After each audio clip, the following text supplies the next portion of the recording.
Good morning students. हमने जो metallurgy यानी धातु निष्कर्षण है, धातु निष्कर्षण, तो धातु निष्कर्षण की हमने विधियां की थी। मतलब धातु निष्कर्षण में जो जो प्रक्रियाएं शामिल थी, सबसे पहले हमने किया था, क्या किया था बच्चों? सबसे पहले किया था पीसना। भाई सबसे पहले जो धातु अयस्क होते हैं उनको पीसा जाता है। क्या किया जाता है? सबसे पहले हमने उसको पीसा था, फिर उनके अंदर जो धूल मिट्टी थी, कंकड़ थे, यानी सांधरण किया था। यानी फिर क्या किया था? उनका हमने सांधरण किया था। दूसरा उसमें विधि थी। फिर तीसरे नंबर पे क्या किया था हमने? तीसरे और चौथे नंबर पे हमने क्या किया था बच्चों? बताइए क्या किया था? यानी धातुओं को, देखिए धातुओं को उनके ऑक्साइड में बदला था, है ना। और फिर उनका हमने क्या किया था? अपचयन किया था। देखिए इसको समझने के लिए थोड़ा एग्जांपल देता हूं मैं। भाई धातुओं को है ना, धातुओं को उनकी ऑक्साइड से प्राप्त करना आसान होता है।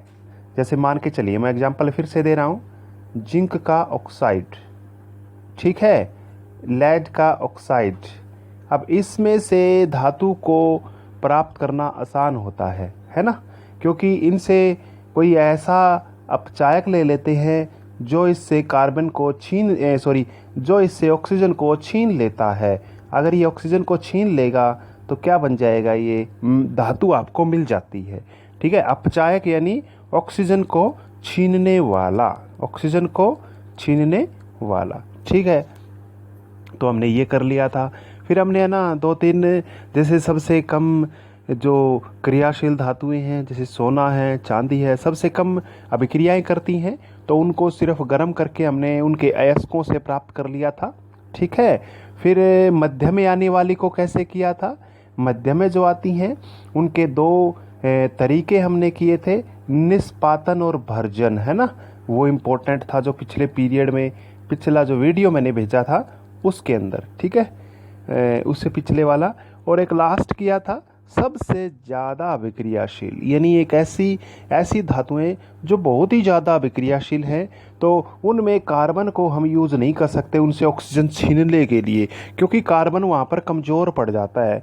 क्योंकि कार्बन क्या है वहाँ पर, यानी कम अभिक्रियाशील है, क्योंकि वो धातुएं थी जो ज़्यादा अभिक्रियाशील है, वो ऑक्सीजन का पीछा नहीं छोड़ेंगी, वो कार्बन के पास नहीं जाने देंगी, क्योंकि ऑक्सीजन की मित्रता उनसे ज़्यादा है, न कि कार्बन से। ये हमने पढ़ा था पिछले पीरियड में, है ना। तो बच्चों ये रिवीजन था और रिकैप कह सकते हो जो मैंने पीछे आपको करवाया था। आज हम करते हैं भाई, अब हमने क्या कर लिया, 4 स्टेप कर लिए। अब हमने धातु को है ना, धातु प्राप्त कर ली हमने उनके अयस्कों से। धातुओं को क्या कर लिया हमने? उनके अयस्कों से बच्चों प्राप्त कर लिया है। अब प्राप्त करने के बाद में भी क्या होता है बच्चों? उनमें कुछ न कुछ अशुद्धियां रह जाती है। तो लास्ट स्टेप है धातु निष्कर्षण का। 4 स्टेप हो गए, धातु को प्राप्त भी कर लिया अब हमने। अब धातु को हमने और शुद्ध करना है। देखो पहले जो शुद्ध किया था वो अयस्क को शुद्ध किया था बच्चों। किसको शुद्ध किया था? अयस्क को। ठीक है, यानी अयस्क में से चूना, मिट्टी, धूल मिट्टी आदि निकाली थी। अब हमारे पास धातु आ चुकी है बच्चों, यानी अब सोना आ चुका है, अब हमारे पास चांदी आ चुकी है। वो अयस्क नहीं है, अयस्क से प्राप्त कर ली है। अब उसको शुद्ध करना है बच्चों। क्या करना है? उनको शुद्ध करना है। देखिए उसको शुद्ध करना हम पढ़ते हैं आज। ये रहा, पढ़िए बच्चों इसको। देखिए धातु परिष्करण या धातु शोधन। देखिए सिंपल सी बात है बच्चों, जब धातुओं को उनके अयस्क से प्राप्त किया जाता है तो वह पूर्ण रूप से शुद्ध नहीं होती। ठीक है, ये मैंने आपको बात बताई है। अशुद्ध धातु से शुद्ध धातु प्राप्त करने की जो प्रक्रिया है या क्रिया है, उसको हम कहते हैं परिष्कर्षण। ठीक है, या धातु शोधन कह सकते हो, या परिशुद्धिकरण भी कह सकते हो। परिशुद्धिकरण बच्चों थोड़े नाम ये साइंस के हैं, तो इसको अच्छे से याद करना है। हिंदी में और साइंस के भी है ये, परिशुद्धिकरण, शोधन, परिष्कर्षण। ठीक है, ये साइंस के नेम है। देखिए अधिकतर प्रयुक्त होने वाली विधि का नाम है बच्चों विद्युत अपघटनी शोधन, वेरी वेरी इंपॉर्टेंट है, बहुत बार पेपर में पूछी जाती है बच्चों, बहुत बार आती है ये। ठीक है, विद्युत अपघटनी शोधन क्या होता है ये हम पढ़ने वाले हैं। देखिए बच्चों, इसको डायग्राम को समझेंगे, इस डायग्राम को समझने के बाद में हम पढ़ेंगे इसमें। देखिए क्या है, देखिए बच्चों हम क्या करते हैं बच्चों, इस डायग्राम को मैं यहाँ पे बना देता हूँ। हमारे पास कोई एक टैंक ले लेते हैं और उसमें एक एनोड बनाते हैं, एक कैथोड बनाते हैं बच्चों। देखो बच्चों, जो कैथोड होता है वो पतली पट्टी होती है, पट्टी कह सकते हो, और जो आपका एनोड होता है वो मोटी परत लेते हैं। हम यहाँ पर मोटी लेते हैं बच्चों, यहाँ पर मोटी। ठीक है, ये एनोड पर मोटी लेते हैं, एनोड पर। तो यहाँ पर क्या है, अशुद्ध धातु लेते हैं बच्चों, इसके ऊपर अशुद्ध धातु। ठीक है, क्या लेंगे, इसके ऊपर अशुद्ध धातु लेंगे।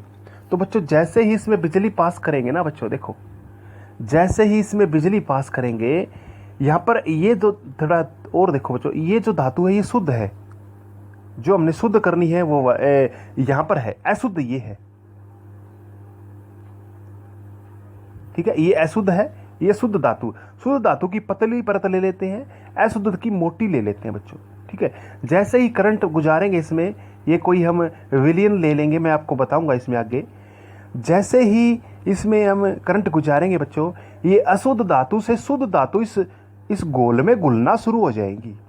करंट गुजरते ही इस गोल में क्या होगी बच्चों, घुल जाएगी। और जितनी यहाँ से बच्चों, जितनी इस रोड से, इस पतली पट्टी से जितनी धातु, शुद्ध धातु इस गोल में घुलेंगी, उतनी ही धातु बच्चों, बिल्कुल उतनी ही धातु इसके ऊपर जमा होने लग जाएंगी बच्चों। इसके ऊपर ये मोटी बन जाएगी, फिर ये सारा का सारा बंडल मतलब रोड आपकी शुद्ध हो जाएगी बच्चों। क्या हो जाएगी, शुद्ध हो जाएगी बच्चों। ठीक है बच्चों, चलो इसको पढ़ते हैं अभी। बहुत सारी धातुएं जैसे कॉपर है, जिंक है, टिन है, निकिल है, चांदी है, सोना है आदि इस विधि द्वारा शोधित किए जाते हैं या फिर परिष्कृत किए जाते हैं। ठीक है, इस विधि में क्या करते हैं बच्चों, अशुद्ध धातु को एनोड पर लेते हैं, देखो मैंने लिया हुआ है यहाँ पर। ठीक है, और शुद्ध धातु की पतली स्ट्रिप या पट्टी कह सकते हो बच्चों। ठीक है, पट्टी का कैथोड बनाते हैं, इसका कैथोड बना लेते हैं। ठीक है, और उसी धातु के जलीय विलयन में, यानी जो धातु हमने ले ली, मान लीजिए मैंने यहाँ पर कॉपर का एग्जांपल लिखा है बच्चों। कॉपर किसका लिया है यहाँ पर, कॉपर धातु को मैं शुद्ध कर रहा हूँ। किसको कर रहा हूँ बच्चों, कॉपर को। तो कॉपर का हम अम्लीय विलयन लेते हैं बच्चों। एक ऐसा विलयन लेंगे बच्चों, देखो यहाँ पर ऐसा विलयन यानी घोल लेंगे, 9वीं में पढ़ा है विलयन, तो ऐसा घोल लेंगे जो करंट पास करने पर वो आयनों में बंट जाएगा। यानी देखो, करंट पास होने के लिए आयनों का होना जरूरी है, कल भी बताया था मैंने।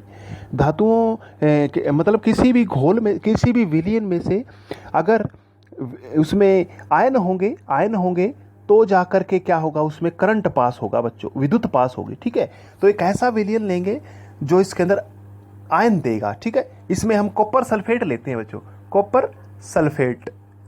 देखो कॉपर आपका सल्फेट है, ये 2+ है। ठीक है, ये 2- है, तो कॉपर सल्फेट यानी कॉपर आयन देगा और सल्फेट आयन देगा बच्चों, सल्फेट आयन देगा। ठीक है, समझ में आ गया, ये आपको समझना जरूरी है। अब आप मुझे बताइए, इसमें कॉपर सल्फेट में मेटल कौन सी है, कॉपर है। कौन सी है, कॉपर। ठीक है, देखिए कॉपर के ऊपर चार्ज कौन सा है बच्चों, कॉपर के ऊपर चार्ज कौन सा है, प्लस का है। कौन सा है, प्लस का। तो ये नेगेटिव टर्मिनल के पास जाएगा बच्चों, जहां पर बैटरी का नेगेटिव टर्मिनल है उसकी तरफ जाएंगे ये आयन। ठीक है, देखिए उसी धातु के जलीय विलयन को अपघट्य के रूप में लेते हैं। अपघट्य का मतलब होता है जिसमें से बिजली पास करने से वो आयनों में बंट जाए। अपघट्य का मतलब वो है बच्चों, इलेक्ट्रोलाइट बोलते हैं इसको इंग्लिश में। ठीक है, यानी जिसमें से बिजली पास कर देंगे ना तो क्या हो जाएगा, वो उसके अंदर आयनों में बंट जाएगा वो। ठीक है, जब इसमें से देखो यहाँ से प्रोसेस शुरू हो गई बच्चों, जब इसमें से विद्युत पास की जाती है तो बच्चों देखो क्या होगा, देखिए दोबारा से देखिए, जब इसमें से विद्युत पास की जाती है, गुजारी जाती है, तो शुद्ध धातु एनोड से यानी यहाँ से अपघट्य में पिघल जाती है, यानी इसमें घुल जाती है, घुल भी कह सकते हैं। उसी मात्रा में, उतनी ही मात्रा में जितनी घुली है बच्चों, मान लो 100 ग्राम घुली है इसके अंदर घुल गई, तो 100 ग्राम ही धातु, शुद्ध धातु उतनी ही मात्रा में इस अपघट्य से यानी घोल से शुद्ध धातु कैथोड पर जमा हो जाती है। देखो बच्चों, मैंने ये स्ट्रिप मोटी करके दिखाई नहीं है, इसको मोटी कर सकते हो तुम ऐसी, ठीक है। मोटी हो जाएगी ये परत और शुद्ध होगी, यहाँ पर क्या हो जाएगी, शुद्ध हो जाएगी। यहाँ पर देखो बच्चों क्या होगा आगे जाके, यहाँ से इसमें जो अशुद्धियाँ थी ना बच्चों, यहाँ पर क्या थी कुछ, क्योंकि अशुद्ध धातु थी तो अशुद्धियाँ तो होगी इसमें, जो कुछ जो अशुद्धियाँ इसमें घुलने वाली हैं वो तो घुल जाएंगी। देखो बच्चों, जो अशुद्धियाँ क्या है बच्चों, दोबारा से देखो, जो अशुद्धियाँ इसमें घुलने वाली है घोल में वो तो घुल जाएंगी, और जो ठोस होंगी वो नीचे बैठ जाएंगी बच्चों, और इस ठोस नीचे बैठ जाएगी, इसको हम एनोड कीचड़ भी कहते हैं, एनोड का पंख भी कहते हैं, ठीक है। आगे पेज पे मैंने लिखा है, इसमें समझ में आ गया। देखो कितना आसान है, बिल्कुल सीधी सी बात है। जैसे ही करंट गुजारेंगे तो इस अशुद्ध धातु से, देखो बच्चों, इस अशुद्ध धातु से शुद्ध धातु इस गोल में घुलना शुरू हो जाएंगी, और जितनी यहाँ पर घुली है उतनी ही मात्रा में इसके ऊपर जमा हो जाएंगी, ठीक है। यही है बच्चों, इसके अंदर घोल लेना है, कॉपर सल्फेट का अम्लीय विलयन दिया है, अम्लीय लिया है बच्चों, अम्लीकृत कह सकते हैं।